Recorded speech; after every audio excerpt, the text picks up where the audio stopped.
10%, c'est la rentabilité de l'immeuble que je vais visiter dans quelques instants. Avant même que je ne commence à parler, avant même que je n'entre dans la négociation, l'immeuble est déjà affiché à 10% de rentabilité brute. Cet immeuble, je viens le visiter, pardon. C'est un immeuble qu'on m'a envoyé hier en off-market et c'est surtout sur ça que je vais m'entretenir avec toi dans cette vidéo, le off-market. Comment est-ce qu'on arrive à avoir accès à des immeubles qui sont plutôt rentables avant même qu'on ait à les négocier en fait. Comment on arrive à mettre ses pieds dans le marché parallèle des biens que tu ne verras pas finalement s'afficher sur les réseaux, sur internet ou même sur les vitrines des agences immobilières. Bonjour à tous et bienvenue sur cette chaîne destinée à l'investissement immobilier. Je suis Céline Medéou, épouse d'Orido. Je suis immopreneur, une personne qui fait du business avec l'immobilier. C'est ce que je t'apprends à faire au travers de mes contenus sur cette chaîne et également au travers de mes formations et de mes accompagnements. Donc, si le sujet t'intéresse et que tu ne l'as pas encore fait, abonne-toi tout de suite et active ta cloche de notification pour ne pas rater mes futures publications. Et la deuxième chose, regarde dans la barre de description de cette vidéo, tu trouveras des liens très intéressants, notamment ton lien pour aller télécharger ton cadeau de bienvenue, les 10 commandements de l'investissement immobilier rentable. Comment faire donc pour tomber sur ce genre d'immeuble, sur ce genre d'opportunité où tu es là et puis on t'envoie un message pour te dire voilà l'immeuble que j'ai actuellement, est-ce que tu souhaites le visiter parce que je trouve qu'il est pas mal. Comment on fait ça? Parce que effectivement c'est un immeuble que l'agent immobilier n'a pas encore mis d'annonce officielle sur ses réseaux en fait, donc sur le Bon Coin où se loger, ou voilà, il n'a pas encore réellement communiqué énormément sur cet immeuble là et il m'a envoyé un message pour me le proposer. Et bien évidemment que quand j'ai regardé l'immeuble, je lui ai tout de suite dit que je viendrais voir dès aujourd'hui. Donc, en moins de 24 heures après, je suis arrivée pour visiter l'immeuble parce que, en tout cas, de ce que j'ai pu regarder, des informations qu'il a données, ça paraît être un immeuble assez intéressant. Donc, comment j'ai fait pour avoir ce genre d'opportunité? Eh bien, c'est parce que je suis rentrée dans ce qu'on appelle le off-market, c'est-à-dire le marché des biens que tu ne verras pas forcément apparaître sur les réseaux sociaux ou sur Internet ou sur les sites d'annonces les plus répandus. Comment on fait pour rentrer sur ce marché du off, en fait, le off des biens, le marché parallèle? La première des choses, c'est d'abord de comprendre que un agent immobilier ou un vendeur, son objectif, c'est de vendre, en fait. Donc, à partir du moment où tu lui as montré que tu es une personne active dans tes recherches, que tu cherches effectivement à acheter un bien immobilier, que tu es sur le terrain, que tu es actif dans ta recherche, tu es en recherche active, voire urgente de biens immobiliers, ben pourquoi est-ce qu'il ne pourrait pas te faire appel, t'envoyer des messages, t'appeler s'il a des choses intéressantes qui arrivent dans son agence? C'est-à-dire, quand on y réfléchit bien, on comprend que c'est pour moi, c'est très facile de rentrer dans ce marché-là. Alors, comment est-ce que tu vas faire? Clairement, la première chose, c'est déjà, je dirais, c'est une très mauvaise idée de croire que, comme on dit, d'aller voir les agences et de leur présenter ses projets, eh ben, je reste chez moi à la maison et puis j'appelle les agences et je dis, alors moi, je suis madame Tant, monsieur Tant, je suis intéressée par l'immobilier, voilà, je me demandais si vous avez des biens qui pourraient correspondre à mon profil, j'ai tel profil.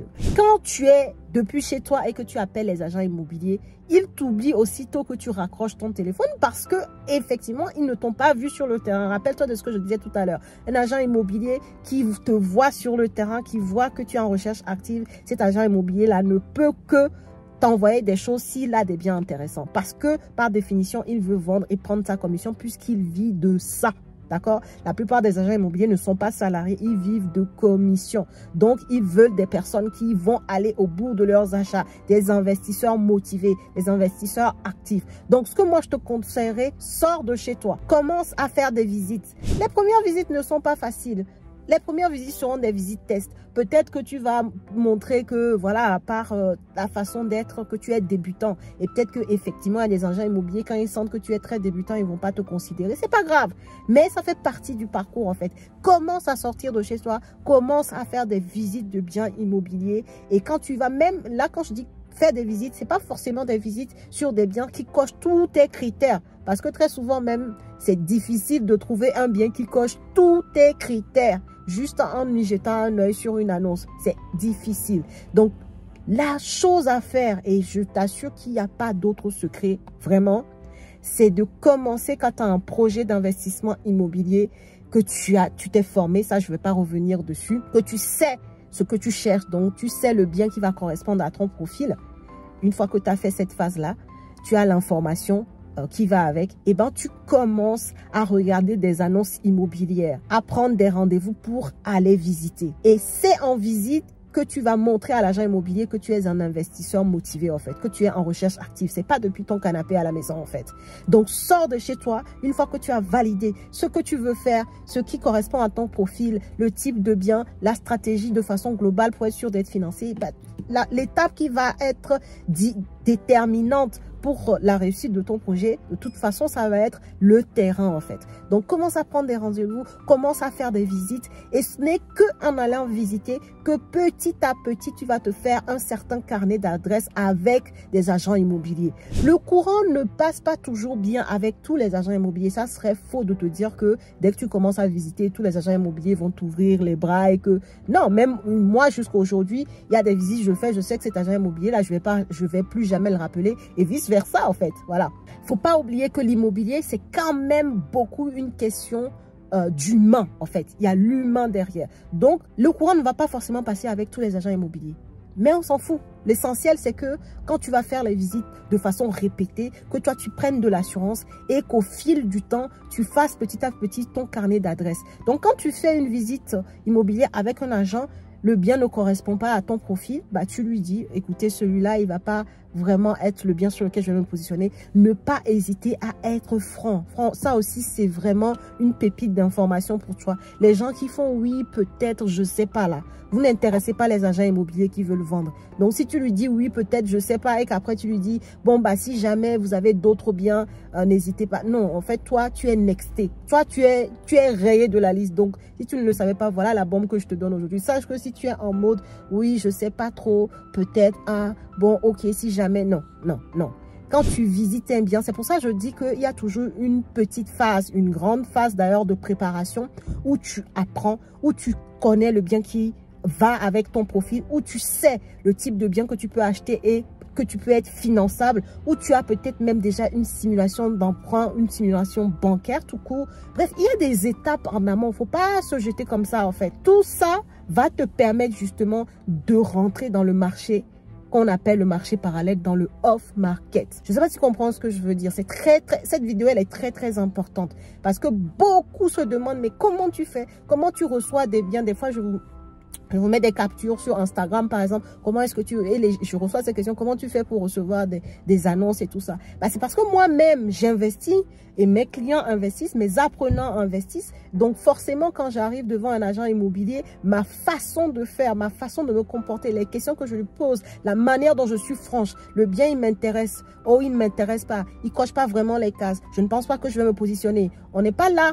pour se perdre le temps, en fait. Donc, utiliser la carte de la franchise. Dire les choses, quand tu sais que tu ne vas pas te positionner sur le bien, tu le dis clairement, surtout à tes débuts, quand tu sais pertinemment que ce sont des biens tests pour pouvoir apprendre à être à l'aise en visite, et ben n'hésite pas à dire à l'agent, pas lui dire que tu es en train de te faire la main sur sa visite à lui, bien entendu, mais de lui dire que non, ce bien-là, ça ne sera pas celui-là parce qu'il ne coche pas toutes ces cases. Voilà ce que tu recherches. Donc, de ne pas hésiter à revenir vers toi s'il a des biens qui t'intéressent parce que ton profil est en fait, plus tu vas montrer à l'agent immobilier que tu sais ce que tu veux exactement et que tu es motivé pour arriver à ton objectif et acheter ce bien que tu veux, je peux te garantir que si jamais ce type de bien rentre dans son agence, il va t'appeler. Parce que tu lui as montré que tu sais ce que tu veux, en fait, tu sais ce que tu cherches. Et clairement, un agent immobilier qui veut vendre, évidemment, il ne peut qu'appeler les personnes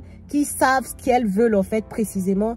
Parce que si la personne, elle sait ce qu'elle veut, pour l'agent immobilier, c'est que la personne, elle va aller au bout, en fait. Tu vois, il y a une logique en toute chose. Hein. Plus tu montres que tu sais ce que tu veux, plus l'agent immobilier se dit que, ah, bon, la personne, elle a déjà analysé, en fait. Elle sait ce qui correspond à son profil. Donc, voilà le type de personne qui va aller au bout de son projet, qui ne va pas nous lâcher dans le compromis, qui ne va pas faire des choses bizarres, en fait, parce que la personne, elle est carrée, en fait. Elle a une ligne directrice, on la voit, c'est clair. on a envie de l'accompagner et surtout, on a envie de faire affaire avec elle parce qu'elle va aller au bout de son projet. Donc, c'est ce que je voulais te dire. Le off-market, franchement, ce n'est pas compliqué. C'est pas du tout difficile de rentrer dans ce marché-là. Si et seulement si tu es quelqu'un de sérieux dans ton projet et que tu as su le montrer à l'agent immobilier, d'accord? Le off-market, c'est vraiment une stratégie qui te permet de voir d'autres biens que tu ne trouveras pas de façon classique sur les sites internet ou alors de voir le bien en avant-première,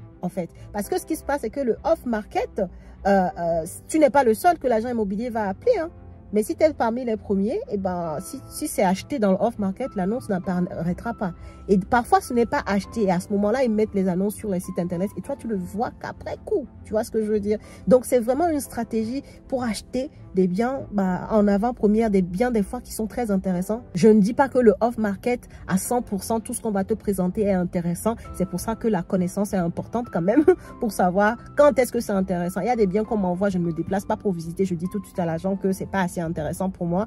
Et il y a des biens comme celui-ci où je me lève. En moins de 24 heures, je suis là pour visiter le bien parce que c'est peut-être une bonne affaire qu'un de mes apprenants peut faire, qu'un de mes clients peut faire ou que moi-même je peux faire. Donc, je viens visiter, tu vois. Et ça aussi, ça fait partie des choses qui motivent les agents immobiliers à te faire appel ou à t'envoyer des biens parce que dès qu'il m'a envoyé l'annonce, je l'ai regardé, je lui ai répondu tout de suite et je suis venu visiter.